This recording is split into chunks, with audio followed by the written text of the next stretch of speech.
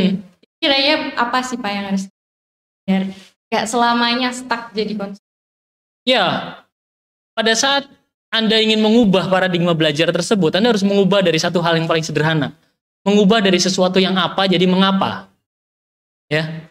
Sama halnya pada saat misalnya Anda melihat seseorang gitu ya. Seseorang kok dia sukses banget. Yang Anda lihat adalah apanya? Dia punya rumah besar, dia punya mobil baik, mobil bagus gitu, dia punya banyak perusahaan. Tapi Anda nggak pernah bertanya mengapanya. Ya kan? Mengapa dia bisa sampai kayak gitu? Ya. Jadi cara paling sederhana untuk mengubah pola pikir kita adalah kita starting with why. Itu ya, starting with why. Ya. Kenapa sih kamu mau belajar sampai malam AI gitu ya? Kenapa sih kamu? Nanti dari teman-teman berkata, kenapa sih Bixby kalau misalnya ini saya pakai Bixby gitu? Kenapa sih Bixby kalau saya pakai gitu ya? Kalau di unlock itu saya harus tetap unlock, nggak bisa langsung, misalnya seperti itu. Nah, kenapa harus saya unlock dulu ponselnya? Padahal saya kan bisa langsung ngomong. Nah, jadi switchingnya paling sederhana adalah dari what ke why. Dari pola pikir itu nanti Anda akan explore lagi. Dari explore lagi Anda akan belajar. Nah ya, dari belajar nanti Anda dapat passion, disitulah Anda akan maju. Nah gitu ya. Kira-kira gitu pola pikirnya. Cari tahu belakangnya tuh kenapa bisa sampai situ. Gak cuman FOMO doang dengan hasilnya, tapi berusaha juga untuk melakukan apa yang sudah dilakukan dalam proses gitu. Menarik sih. Nah terus mungkin pertanyaan yang paling banyak di benak teman-teman yang SMA mungkin yang baru mengenal AI, ini ke depan AI berbahaya nggak sih Pak kira-kira gitu? Mungkin yang dibayangannya tuh Terminator seperti itu mungkin, atau bagaimana gitu Pak? Ntar takutnya kalau misalnya AI semakin dikembangkan semakin mengancam kita gitu. Iya. Saya punya diskusi sederhana bersama salah satu rekan saya, AI engineer di sebuah perusahaan. Ya. Perusahaan robotik. Robotik yang umum digunakan untuk membuat lengan di pabrik. Ya. Mereka memiliki rencana penelitian untuk membuat sebuah Android. Android itu bukan sesuatu yang di film Dragon Ball tentunya. Android itu kalau zaman saya kecil itu ada film yang namanya Dragon Ball. Nggak tahu teman-teman tahu nggak ya? Android itu dia kan untuk tekstur kulit sudah bisa sesuai seperti manusia, ya, dan sebagainya sudah bisa jadi sesuai manusia. Jadi kalau teman-teman apakah AI bisa menggantikan manusia? Saya bisa berkata, ya, AI bisa menjadi teman manusia. Mulai AI yang tidak berbentuk seperti Cortana dan sebagainya, sampai AI yang berbentuk seperti robot, ya. Dan itu cuma couples of years lah. 2030, 2035 Anda akan melihat seperti Aulia, tapi dia robot, ya seperti itu, ya. Bukan tidak akan menggantikan gitu ya, tapi dia akan menjadi asistif gitu ya. Asistif itu apa ya? Mendukung, mensupport. Nah, dan itu tinggal nunggu waktu.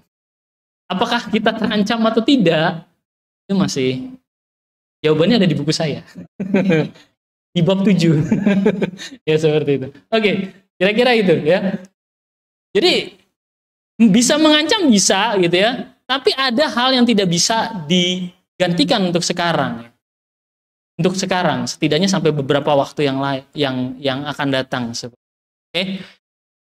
Jadi masih jauh, tapi tidak mungkin akan membumi hanguskan manusia seperti Terminator gitu, enggak. Mungkin 2050. Oke ya. Usia berapa ya kita? Iya. Ya berarti masih aman lah ya Pak ya. Iya masih jauh. Sangat membantu gitu. Nyatanya tadi beliau yang 9 tahun sebagai senior software engineering, bahkan dengan keterbatasannya tuh bahkan sangat terbantu dengan AI gitu. Jadi teman-teman yang mau belajar AI itu di TET itu tempat yang sangat-sangat nyaman dan cocok gitu untuk belajar AI. Terutama ini teman-teman SMA Jogja, kalau nggak mau jauh-jauh keluar Jogja, wah di sini tuh kayak tiap hari makanannya AI gitu. Oke. Tapi ya itu tadi untuk demi apa ya, mengubah kita dari salah satunya dari seorang konsumen doang menjadi pembelajar juga biar kita bisa terlibat dalam pengembangan AI di Indonesia gitu teman. Nah ini kan teman-teman ini tuh insya Allah calon Gajah Mada muda di TETI nih ya, ada kan yang berharap kesini gitu kan, amin gitu. Nah, mungkin mereka juga penasaran dengan pengalaman-pengalaman Pak Ridi selama kuliah di TETI Pak, karena dulu Pak Ridi juga sarjananya di UGM, magister di TETI dan doktornya juga di UGM. Mungkin boleh Pak Adi teman-teman gitu. Begitu saya masuk TETI itu begitu, saya mulai merasa kesulitan pada saat kuliah Bu Silmi. Judulnya algoritma struktur data. Waktu itu saya ingat banget Bu Silmi belum pergi ke Jepang ya Bu, belum pergi ke Jepang. Ya, saya masuk gitu ya. Saya tuh bertanya ini ngapain kita mikirin linked list, kalau teman-teman tahu istilah linked list, senarai berantai, terus kemudian queue gitu ya, antrian, terus kemudian first in first out. Saya ngerasa nggak guna untuk hidup saya gitu ya. Sampai pada suatu waktu setelah saya lulus ya, karena by the way saya cuma dapat B waktu itu. Saya ingat banget itu. Tapi setelah itu pada suatu saat saya lulus, kebetulan saya diterima kerja, dan diterima kerjanya itu harus bepergian. Salah satunya waktu itu ke Batam gitu ya, ke Batam. Waktu itu saya ada misi untuk implementasi teknologi. Teknologinya sederhana di situ. Teknologinya itu teman-teman tahu minuman bersoda ya, Minuman bersoda tuh kalau dibawa itu, kalau dijualnya bukan satuan tapi per kerat. Ada istilah kerat gitu ya. Jadi kalau dijual misalnya 1 kerat isinya berapa gitu ya, seperti itu. Tapi 1 kerat ini ya, 1 kerat ini itu isinya bisa macam-macam. Jadi perusahaan itu punya tiga rasa yang warnanya seperti kegelapan hitam gitu ya, yang satunya lagi bening, yang satunya merah. Saya nggak cerita nama mereknya apa gitu ya. Dan mereka melakukan proses. Nah ini, dari situlah saya baru paham, oh ini fungsinya algoritma dan struktur. Mereka melakukan proses antrian ya, untuk memisahkan barang mana yang harus keluar dulu dan barang mana yang harus ditarik. Mereka menggunakan mekanisme senarai berantai untuk mengetahui. Jadi di keratnya itu ada kayak number, kayak serial number yang itu di scan ya, di scan. Yang di scan-nya itu bisa tahu distribusinya kemana aja. Di daerah mana yang suka warna merah. Di daerah mana yang suka. Di situ saya baru sadar, ya Tuhan, ternyata algoritma struktur data itu sangat bermanfaat. Dan algoritma yang sekarang Anda yang nanti akan terus dilakukan itu algoritma yang selalu tumbuh. Algoritma yang selalu tumbuh itulah yang kita sebut dengan AI. Jadi pada saat itu saya mulai sadar bahwa oh ternyata algoritma itu menjadi satu hal yang penting gitu ya. Dan saya sangat appreciate sekali waktu itu di DTT ada kuliah algoritma struktur data gitu ya. Walaupun saya di awalnya merasa apa sih gitu ya. Tapi setelah itu saya paham. Jadi nanti teman-teman juga akan merasakan seperti itu kalau nanti masuk UGM gitu. Anda akan melihat banyak kuliah-kuliah yang tidak berguna menurut Anda. Ya, kalkulus, apalagi aljabar linear itu apaan sih gitu ya, seperti itu. Tapi pada saat Anda masuk ya, pada saat Anda masuk ke satu industri yang serius. Contohnya misalnya self-driving car. Self-driving car itu saat ini bergantung pada apa sih? Bergantung pada salah satu algoritma yang ada di aljabar linear yang dikombinasikan dengan deep learning dengan satu infrastruktur GPS yang GPS-nya itu sampai skalanya 10 cm.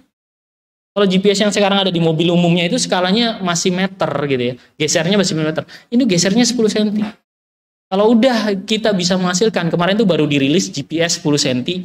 Kalau kita bisa menghasilkan GPS yang itunya 10 cm, errornya itu saya yakin mobil otomatis itu tinggal beberapa tahun lagi. Ya, karena yang sekarang kita lakukan dengan GPS yang 1 meter itu belok sedikit ke kiri gara-gara GPS-nya geser itu nyemplung ke selokan Mataram. Kan geser itu. Kan berapa meter? Kalau 10 cm itu udah. Ya, seperti itu. Oke. Jadi ya, seperti itu. Kemudian pas saya S3 kebetulan diskusi kebetulan saya itu dapat program mentorship dari ACM dengan Amerika. Waktu itu saya ditemani oleh salah satu mentornya itu kebetulan dari IBM. Mereka fokus ke green computing, komputasi hijau. Nah, di komputasi hijau. Pas di komputasi hijau, saya baru tahu manfaat kuliah metode transformasi. Ya, kalau teman-teman nanti belajar seperti Laplace, terus yang lain-lain gitu ya. Nah, di situ juga kelihatan, ya. Di situ juga kelihatan. Itu saya merasa bahwa ada satu hal, gitu. Tapi saya ngambil suatu hal yang paling sederhana untuk Anda. Belajar hal yang sulit-sulit seperti itu bagi Anda mahasiswa, setidaknya itu membuat mental Anda lebih kuat. Ya, tujuannya cuma itu. Oke. Kenapa? Karena saya sudah ada salah satu mahasiswa S1, saya minta ngecek orang-orang yang nilainya bagus di aljabar linier, mental health-nya bagus nggak? Saya akan bertanya seperti itu. Bagus. Mereka anti stres. Jadi tolong, belajar programming itu bukan Anda pengen jadi programmer, enggak. Tapi untuk belajar supaya Anda mampu menghadapi kerasnya hidup. Kedepannya seperti itu ya. Jadi jangan mikir ke arah sana dulu, saya harus jadi programmer, enggak. Teman-teman juga jangan takut ngelihat kode-kode, enggak. Itu tujuannya untuk membuat. Oke. Jadi kira-kira seperti itulah sederhananya ya. Relate sih Pak. Aljabar linear dan struktur data tadi memang cukup apa sih ini gitu. Bener. Kalau masih kuliah emang gitu. Nah, ya. Itu yang dari kuliah ternyata ceritanya dari mata kuliah yang kayak nggak jelas dan sampai sekarang Pak Ridi menjadi seorang software engineering, bahkan banyak sampingan lainnya yang di dunia IT juga. Untuk sampai titik ini nih Pak, kira-kira skill apa sih Pak yang harus kita calon mahasiswa dan kita juga mahasiswa ini dalami, siapkan untuk jadi software engineering dan berkecimpung di dunia AI? Oke. Pertama, Anda nggak harus ahli matematika. Gitu, satu poin. Tapi Anda harus ahli untuk berkomunikasi. Pertama, harus komunikasi dulu. Karena dengan berkomunikasi itu Anda bisa paham. Kalau Anda nggak paham, Anda nanya. Isunya adalah semakin sekarang AI AI membantu Anda, semakin Anda enggan berkomunikasi dengan teman sekitar. Itu yang problem. Itu yang problem besar. Sehingga syarat pertama Anda kalau pengen sukses itu belajarlah berkomunikasi. Lakukan hal yang paling sederhana. Pas ngumpul sama temen, HP-nya ditaruh di tengah, Anda ngobrol. Satu hal yang paling sederhana, komunikasi. Karena dengan komunikasi itu, Anda akan bisa saling belajar. Ya, Anda bisa saling belajar. Karena belajar itu perlu feedback. Setiap Anda bertanya kepada seorang sistem, hey Google ya, cari makanan yang paling enak yang harganya murah, gitu ya, seperti itu. Dia akan ngasih tahu. Tapi feedbacknya itu feedback based on data yang mungkin datanya belum tentu relevan dengan Anda. Karena dia tidak mempelajari konteks yang lebih dalam. Misalnya, kalau Anda makan itu, teman Anda yang nggak suka itu bakal gimana sama Anda, misalnya makannya makan bareng. Jadi pertama komunikasi. Yang kedua, Anda harus belajar nulis. Become a content creator. Itu menjadi satu syarat dulu. Kenapa? Kalau Anda sudah punya sesuatu yang Anda pelajari, Anda rekam, harus Anda tulis. Supaya apa? Dapat feedback. Kalau Anda lihat sistem AI sekarang bekerja, semuanya AI itu basisnya feedback. Feedback base. Ya, feedback base. Setiap kita ngomong dia salah, dia pelajari. Setiap kita ngomong dia salah, dia pelajari. Nah, ya, kita tulis. Nah, baru yang ketiga, ya. Ini harus urutannya harus bener ya. Komunikasi dulu, ya. Jangan bisa nulis dulu. Komunikasi dulu, habis itu dituliskan. Nah, seperti itu, ya. Setelah komunikasi dan dituliskan, baru yang order terakhir adalah, ya. Ini yang paling penting ya. Ya, tapi nggak sepenting yang satu yang kedua. Oke. Empati. Nah, ini empati. Kenapa? Dengan empati Anda akan tahu the real problem. Problem utamanya apa?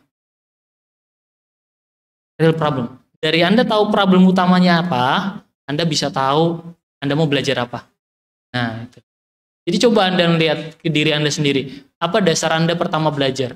Kalau Anda dasar pertama belajarnya adalah untuk dapat nilai, akan sulit untuk memperoleh sampai ke tahap yang ketiga. Tapi kalau udah bisa lebih dari itu, Anda punya empati, itu akan bisa meningkatkan awareness Anda untuk belajar. Nah, gitu ya. Oke, kira-kira seperti itu. Bukan fisika matematikanya yang dikedepankan. Betul. Justru komunikasi, nulis dan empatinya itu. Yes. Introvertnya anak Teti berarti harus tetap bisa komunikasi. Yes, itu dia. Karena segala sesuatu sebenarnya fisika matematika itu bisa dipelajari. Problemnya adalah Anda tertarik atau tidak. Iya kan? Dan pada saat kita bicara tertarik atau tidak, balik lagi, itu balik ke kapasitas masing-masing. Every human is created uniquely. Jadi nggak bisa dipaksain kalau kamu suka aljabar linier. Walaupun semuanya nggak suka aljabar linier. Tapi saya yakin ada seseorang yang suka aljabar linier. Ya, seperti itu. Karena apa? Nggak semuanya suka matematika. Tapi saya yakin ada satu orang yang kerajingan matematika. Segala sesuatu dihitung gitu ya. Nah, gitu. Kita sebut dengan empirical human. Segala sesuatu dihitung gitu. Bagus secara itu. Tapi teman-teman perhatikan, setelah Anda sudah punya empati, nanti baru Anda terdorong untuk belajar apa. Nah, itu ya. Oke. Reasons kenapa kita harus belajar gitu. Ya, kira-kira itu deh.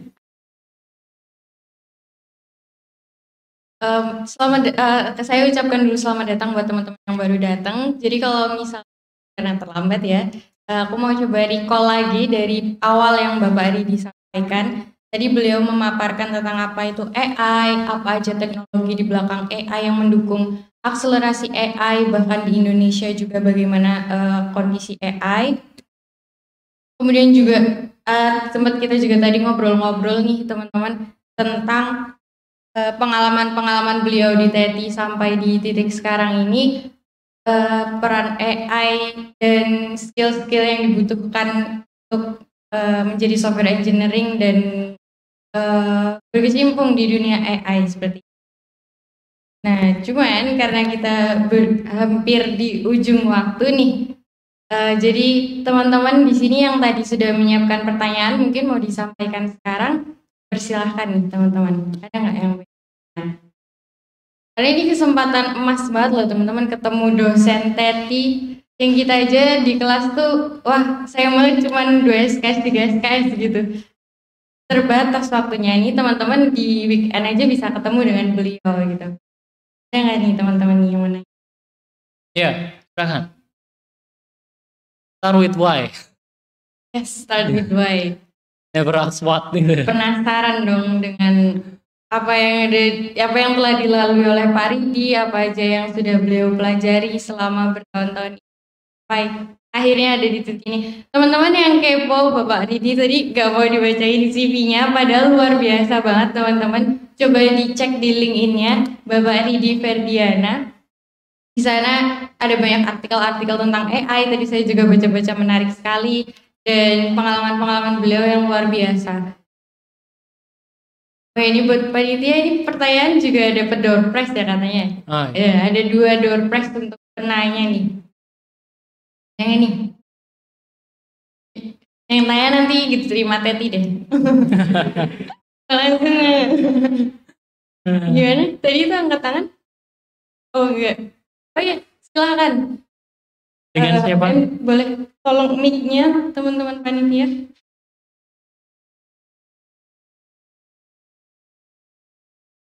Ya, mic lagi ya.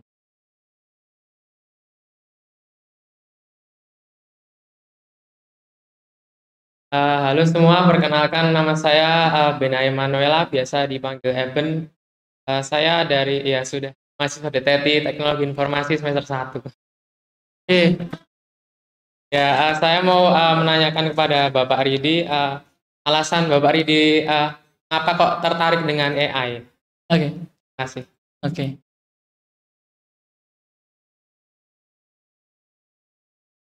Oke, kenapa saya tertarik dengan AI gitu ya?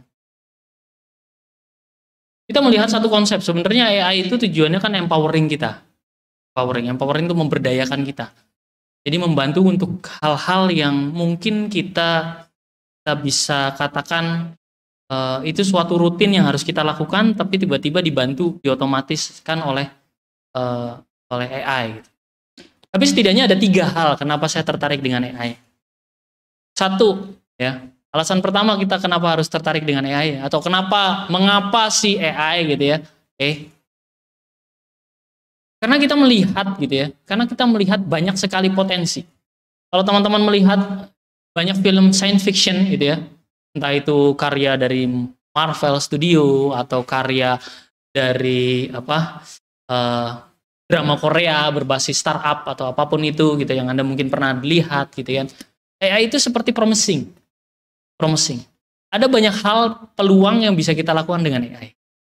Jadi alasan pertama adalah karena kita melihat banyak peluang yang bisa disupport oleh AI. Yang dulu agak sulit kalau kita lakukan sendiri. Ya. Sebagai contoh, saya nggak bisa paham sebenarnya saya itu suka nasi goreng apa nasi padang. Sampai suatu saat saya bertanya kepada AI, "Hey Cortana, for today, ya, which one do I need to eat?" Gitu. Dia bisa mengatakan, based on your bla bla bla, you probably eat nasi goreng, gitu, fried rice. Itu nggak bisa saya. Jadi gini, manusia tuh kadang-kadang sekarang aneh ya, makan aja bingung, ya kan? Bingung makan apa ya? Terus tiba-tiba kita melakukan hal yang bodoh, bertanya gitu kepada mesin. Ternyata dia paham. Kalau jam 7 malam kamu biasanya pesen kalau nggak martabak gitu ya, nasi goreng, bakmi. Iya Bang. Insight itu Mas, itu yang diperoleh dari AI, kenapa kita harus tertarik dengan AI. Nah, itu ya. Seperti itu. Anda bayangkan berapa orang yang tiap hari pesan GoFood, GrabFood dan sebagainya. Dia bisa mengidentifikasi itu. Anda sukanya minumannya boba dengan topping apa, di jam berapa, ya, dan dia bisa memprediksi kalau itu benar-benar kesukaan Anda, karena pada saat tidak ada cashback Anda tetap beli. Nah, iya kan? Itu insight. Jadi alasan pertama ada satu insight yang cukup cerdas. Alasan yang kedua, ada pertumbuhan komputasi yang cukup luar biasa. Ya. Ponsel sekarang RAM-nya sudah mulai 8, 16, 18 giga, melebihi komputer. Artinya embedded device yang Anda pegang itu bisa menjadi superkomputer di era 30 tahun yang lalu. Ya. Dengan makin meningkatnya komputer itu makin cepat, artinya proses juga makin cepat. Dan AI akan membantu proses-proses yang belum bisa dipelajari. Ya. Jadi yang kedua, ini open opportunity. AI itu open opportunity. Saya sekarang ini, saya jujur, lagi meneliti deteksi keselamatan pada saat saya menyalip mobil berbasis AI. Ini mobilnya. Kenapa? Itu berdasarkan kesalahan saya kalau saya pulang ke Semarang, itu saya selalu berhadapan dengan banyak truk-truk liar gitu, yang lambat gitu ya. Kemudian saya geser ke kanan nih mobil saya. Saya ingin AI memberi rekomendasi pada saat dia geser ke kanan, dia harusnya nembak ultrasonik, nembak ke depan gitu. Di atasnya ada mobil, terus dia langsung prediksi, ready, aman, nyalip. Yakin bro, yakin. Karena begitu kanan, saya tuh kadang-kadang ragu. Balik lagi gitu. Nah gitu ya. Nah, hal seperti itu, open opportunity. Nah yang ketiga, AI sekarang nggak harus dipelajari oleh sesuatu yang rumit, Mas. AI sudah bisa prepackage, seperti saya sudah bilang kognitif ya. Ada layanan kognitif. Jadi AI itu tinggal bisa dipanggil. Contohnya mendeteksi usia. Dulu itu harus coding macam-macam, sekarang tinggal pakai AI kognitif, panggil. Usia dari gambar ini, keluar gitu. Usia dari mukanya ini dan ini. Ayah ibu bukan. Misalnya ayah anak bukan, itu bisa dideteksi. Nggak perlu pakai algoritma yang rumit.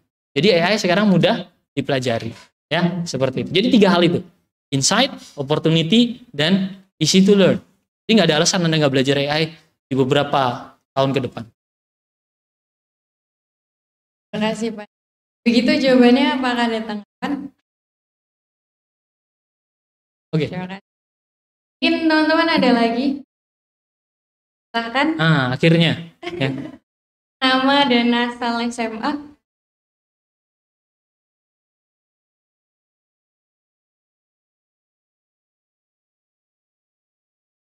Halo, sebelumnya perkenalkan, namaku Olin, aku dari SMA 3 Jogja. di sini aku mau tanya, kan ada apa namanya project yang tentang kucing-kucing itu kayak speech to text versi kucing gitu. Itu tuh menurutku menarik banget ya. Itu aku mau tanya, itu detail cara kerjanya gimana ya? Soalnya kan kayak kucing tuh masing-masing kucing suaranya beda. Ya. Terus itu nanti kedepannya manfaatnya buat apa? Ya. Terus sebenarnya dapat idenya dari mana? Kok bisa gitu kepikiran itu kucing-kucingan gitu. Iya. Oke, makasih. Ya. Makasih banyak sebelumnya. Waktu itu saya ngobrol sama salah satu rekan saya di Samsung gitu ya. Dia lagi memikirkan bagaimana kecerdasan buatan dimasukkan ke sini. Di embedded. Karena saat ini kecerdasan buatan itu masih harus komunikasi ke internet. Pada saat embedded itu seperti apa gitu ya. Seperti itu. Kemudian itu ide awalnya dari mana? Ide awalnya itu dari Nabi Sulaiman. Nabi Sulaiman bisa ngomong sama binatang gitu ya. Tapi bukan berarti saya ingin mengalahkan wahyu Tuhan, enggak gitu ya. Setelah itu saya ngeliat perilaku kucing saya ya. Ada beberapa kucing, saya punya beberapa kucing, perilakunya tuh beda-beda gitu ya. Pada saat dia pengen ke belakang gitu ya, suaranya beda-beda. Artinya saya memiliki hipotesis waktu itu. Hipotesis itu prasangka awal. Bahwa setiap kucing itu punya perilaku yang berbeda untuk hal yang sama. Ya, misalnya kucingnya lagi misuhnya gayanya beda-beda.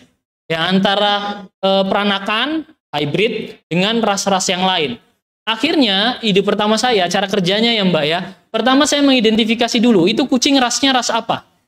Karena ada beberapa kucing yang rasnya itu nggak jarang bersuara, bener ya Bu Silmi ya. Ada kucing, kalau kucing-kucing ras murni itu biasanya jarang ngomong, jarang bawel. Nah itu ya, seperti itu. Kalaupun bawel suaranya gitu ya, nggak kayak kucing beneran gitu. Nah udah seperti itu. Jadi pertama, saya melakukan klasifikasi berdasarkan ras. Yang kedua, saya melakukan identifikasi, si kucing itu biasanya mengeluarkan suara pada saat apa saja. Ya, seperti itu. Kemudian saya petakan kucing tersebut pada suaranya dengan mood detection yang ada umum untuk manusia. Jadi saya melakukan pemetaan antara suara kucing dengan dengan mood manusia. Manusia tuh bahagia, surprise, takut, itu udah ada di konsep psikologi. Kemudian saya kan pengen membuktikan bahwa ini benar nih suaranya. Saya mengumpulkan seluruh data yang ada di YouTube sekitar 30.000 suara gitu ya. Saya ambil download. Nah ini nggak akan mungkin terjadi kalau nggak ada cloud computing. Ya, nggak akan mungkin terjadi kalau nggak ada cloud computing. Coba Anda bayangin, download video YouTube 30.000 pakai download manager. Nah kan, lemes kan, kuotanya juga habis. Jadi saya pasang cloud computing di situ ya. Saya download semua. Setelah udah di-download kan hasilnya video dari YouTube. Saya ekstrak pecah jadi suara. Nah, jadi suara. Kemudian saya petakan suara kucing ini, ras ini dengan kucing ini, ras ini dengan kucing ini. Kemudian saya selaraskan dengan judulnya. Kucing lucu lagi muter-muter. Lagi muter-muter bahagia gitu. Terus suaranya kayak gimana? Terus saya bandingkan dengan puluhan ribu video lagi yang kucingnya lucu lagi muter-muter. Begitu sama suaranya, mirip tone-nya, itu saya katakan kedepannya idenya adalah, tadi saya bicara embedded intelligence ya. Saya cuma bilang, saya cuma pencet tombol, terus si kucing suruh ngomong.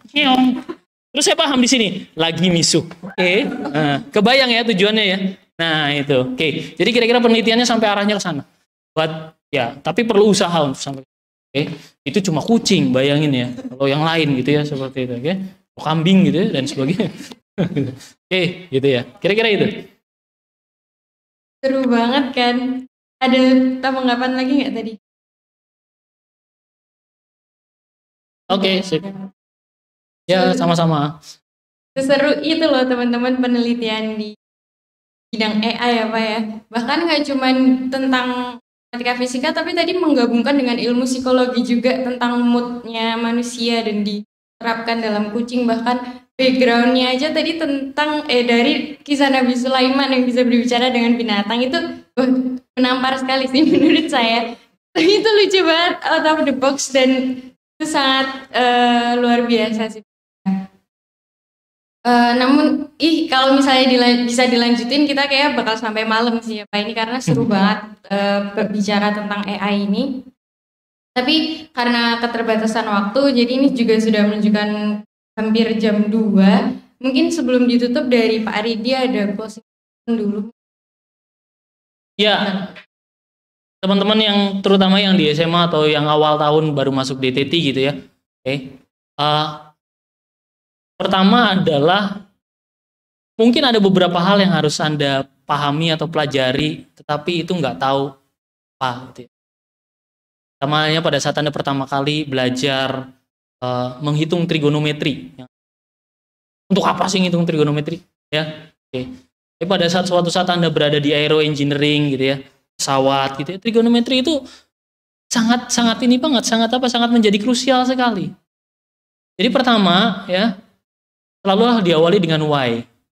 Pada saat Anda belajar trigonometri, setelah belajar cobalah cari kenapa sih saya harus belajar trigonometri, ada apa, mengapa. Dari situ nanti Anda akan punya sense untuk belajar.